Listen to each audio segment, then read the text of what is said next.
Most of the students जो अभी हाल में नीट की प्रिपरेशन स्टार्ट किए हैं उन्हें उतना आइडिया नहीं होता है कि कैसे पढ़ना है, किस तरह से, कौन सी बुक से बनाना है क्वेश्चंस, किन चीज़ों का ध्यान रखना है और क्या क्या मिस्टेक्स करने से बचना है।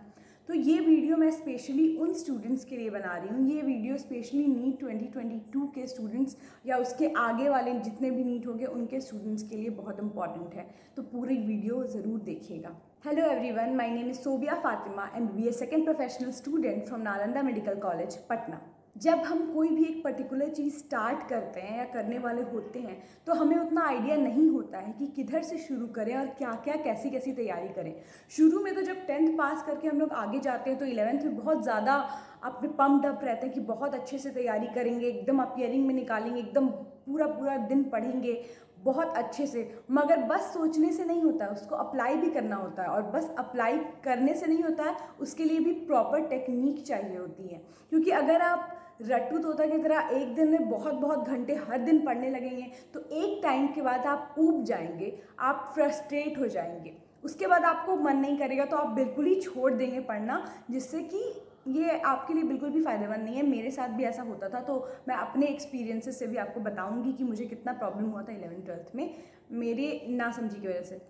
इसलिए मैं आपको कहती हूँ कि जब आप स्टार्ट कर रहे हैं पढ़ना तो आप एकदम लॉन्ग आवर्स मत पढ़िए, क्योंकि अभी आपके पास टाइम है। मगर आप पढ़िए, रोज़ पढ़िए, मगर रोज़ एक सब्जेक्ट को 1-2 घंटा ही दीजिए।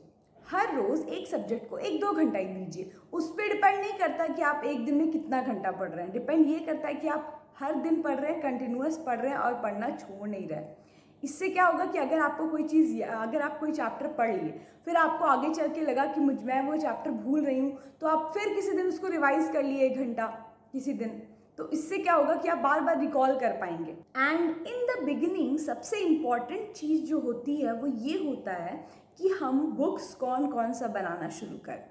तो अगर आप 11th में हैं अभी, तो मेरे हिसाब से सबसे अच्छा फेज़ ये होता है अपनी नीट की तैयारी करने के लिए। अगर आप अच्छे से 11th को पढ़ें तो सबसे पहले आप तीनों सब्जेक्ट की NCERT बुक्स तो ज़रूर खरीद लें। उसके बाद आप सोचें कि आपको कोचिंग ज्वाइन करनी है या सेल्फ स्टडी करनी है।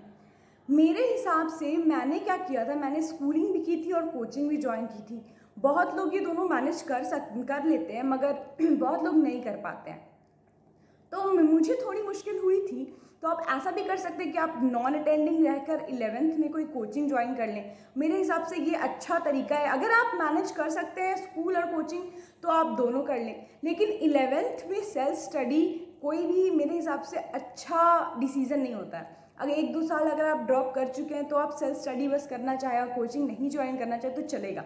लेकिन अगर आप स्टार्ट कर रहे हैं तो आपको कोचिंग ज्वाइन करना बहुत ज़रूरी है। इससे आपको कंपटीशन का अंदाज़ा होगा कि कितने लोग आपके अलावा भी तैयारी कर रहे हैं, और आपको ये अंदाज़ा होगा कि कितना ज़्यादा कंपटीशन है और बस हल्का फुल्का पढ़ने से काम नहीं चलने वाला है। एक पूरा सिनेरियो का पता चलेगा, वहाँ पर टेस्ट होंगे, अपने रिजल्ट और अपने मार्क्स से आप अपने आप को एनालाइज कर पाएंगे, हमेशा देख पाएंगे कि आप क्लास में कहाँ स्टैंड करते हैं। तो मेरे हिसाब से कोचिंग ज्वाइन करना बहुत ज़रूरी है। तो आप तीनों सब्जेक्ट के NCERT बुक्स तो ले ही लेंगे, उसके अलावा आपको कोचिंग से मॉड्यूल भी मिलेगा। तो आप फिज़िक्स और केमिस्ट्री में NCERT के अलावा मॉड्यूल्स भी सॉल्व करें। लेकिन NCERT, क्योंकि अभी नीट 2020 में NCERT से क्वेश्चंस आए हैं ज़्यादा, तो फिजिक्स केमिस्ट्री में भी पहले मैं ये कहूँगी कि आप NCERT के क्वेश्चंस प्रैक्टिस करें। बेसिक्स जो है वो आपको कोचिंग में टीचर्स बताएंगे। तो अगर, क्योंकि 11th में आप स्टार्ट कर रहे हैं पढ़ाई, तो आपको कोई चीज़ की भी नॉलेज नहीं है, तो आपको कोई क्लास मिस नहीं करना है, कोई कॉन्सेप्ट मिस नहीं करना है, सब कुछ अच्छे से समझना है। जो टीचर पढ़ाए वो घर आकर पूरा रिवाइज करना है। अगर आप चाहें तो आप हॉस्टल में भी शिफ्ट हो सकते हैं, उससे भी बहुत हेल्प कर, मतलब वो आप पे डिपेंड करता है कि आप किस तरीके से हॉस्टल में पढ़ाई कर रहे हैं। तो मेरे हिसाब से आपको जो भी पढ़ाया जाए क्लास में, आप घर में आकर उसको दोबारा से रिवाइज करिए, पूरा पढ़िए। ये बिल्कुल मत सोचिए कि अभी तो भाई 11th है, अभी बहुत टाइम है, नीट 2022 तो बहुत दूर है, तो बहुत लाइटली लेना है इसको। ऐसा कोई बात नहीं है। अगर आप ऐसा सोचेंगे तो फिर आपको एक ड्रॉप लेना पड़ जाएगा। अगर आप अपने दिमाग में पहले से बैठा लें कि मुझे अपीयरिंग में निकालना है, अगर आप ये सोचें कि आपको 11th में ही अच्छे से पूरी तैयारी कर लेनी है 11th की, तभी जाकर आपका अपीयरिंग में निकलेगा, या तो फिर नहीं निकलेगा। इसलिए मैं सिंपली आपको ये बता दे रही हूँ। दूसरी चीज़, जब आप बुक्स खरीद दिए हैं, आप कोचिंग भी ज्वाइन कर ली हैं, आप टेस्ट भी देते हैं, अच्छे से सब कुछ हो रहा है, फिर भी आपको अपनी सेल्फ स्टडी तो करती रहनी है। आपको अपना रूटीन तो सेट करना ही है। शुरू में आपको फिज़िक्स समझ में नहीं आएगा, आप बनाएंगे, सॉल्व करेंगे, आपसे नहीं हो पाएगा क्योंकि आपका स्टार्टिंग है ये। आपको क्या करना है, आपको बेसिक थ्योरी पहले पढ़नी है, उसको समझना है, जो सॉल्व क्वेश्चंस हैं उनको देखना है, वो कैसे सॉल्व हो रहे हैं उनका आंसर्स देखना है, फिर सॉल्व करना है। नहीं बन रहा है तो अपने फ्रेंड्स से या टीचर्स से डिस्कस करना है, फिर सॉल्व करना है उसको। एक दिन में कम से कम आपको क्वेश्चंस कुछ अपनी लिमिट में लेके रखिएगा कि इतना क्वेश्चन मुझे इस टॉपिक से सॉल्व कर ही लेने हैं। बायो में आप स्टार्ट करिएगा तो आप स्टार्ट करिएगा 11th का बायो का रीडिंग करना, चैप्टर 1 चैप्टर 2 जैसे जैसे आपको कोचिंग में पढ़ाया जाएगा। कोचिंग में एक्स्ट्रा नॉलेज दी जाती है, बहुत ज़्यादा पढ़ा दिया जाता है, तो आप उसके वजह से भी हाइपर हो जाते हैं। बहुत सारे जैसे मैं ही हो गई थी कि कितना ज़्यादा पढ़ाई हो रहा है, इतना ज़्यादा तो मैं याद ही नहीं कर पाऊँगी। तो उसकी टेंशन लेने की कोई ज़रूरत नहीं है, कोचिंग बायो में एक्स्ट्रा पढ़ाया जाता ही है। मगर आपको क्या करना है, जो चैप्टर कोचिंग में सर पढ़ा रहे हैं टीचर, वो आपको अपने सेल्फ स्टडी में एनसीईआरटी से वो चैप्टर पहले पढ़ना है। उसके बाद जाके एनसीईआरटी के बाद ही जाकर कोई नोट्स, कोई मॉड्यूल्स आपको देखने हैं।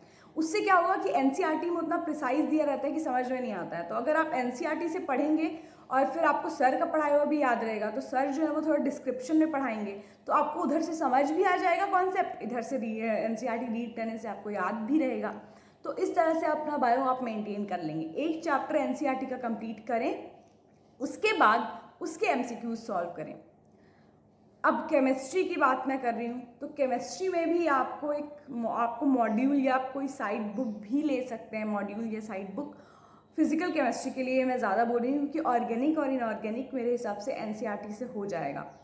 एनसीईआरटी में पी ब्लॉक थोड़ा ज़्यादा है, ज़्यादा पेजेस हैं, तो आप रुक रुक कर पढ़ें। क्योंकि अगर आप चाहेंगे कि मैं एक दिन में पूरा पी ब्लॉक कंप्लीट कर लूँ एग्ज़ाम के एक दिन पहले, तो नहीं होगा। हर दिन थोड़ा थोड़ा पढ़िए, उससे बोर भी नहीं होइएगा। अपने रूटीन में हर दिन कुछ ही पेजेस थोड़ा थोड़ा इनऑर्गेनिक हमेशा रखिएगा, क्योंकि अगर वो आप लास्ट मोमेंट पे ट्राई करेंगे पढ़ने का तो नहीं हो पाएगा। और जहाँ तक ऑर्गेनिक केमिस्ट्री की बात रही, ये एक ऐसा सब्जेक्ट है जो अभी आपका स्टार्ट हुआ है, जिसको आपको उतनी नॉलेज नहीं है, तो आपको बहुत प्रॉब्लम हो सकती है अगर आप क्लास में फोकस ना करें, अगर आप ध्यान से ना पढ़ें।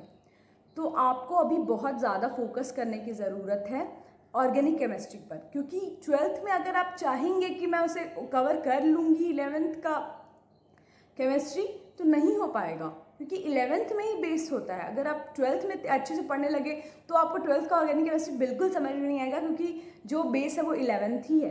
तो 11th में ऑर्गेनिक केमिस्ट्री पे बहुत फोकस करें, जो पढ़ाया जाए ध्यान से पढ़ें, फिर उसको एनसीईआरटी में वापस से रीडिंग दें, हर दिन का रूटीन सेट करें।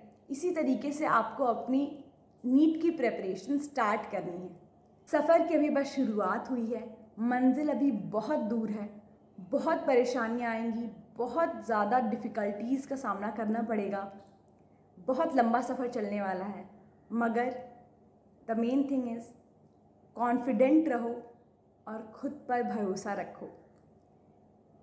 तो कभी भी लाइफ में कोई भी ख़राब सिचुएशंस आएगा ना, तो तुम उससे कोप अप कर जाओगे, उसे अच्छे से डील करोगे और बोलोगे कि नहीं, मैं ये कर सकता हूँ, कर सकती हूँ। Thank you.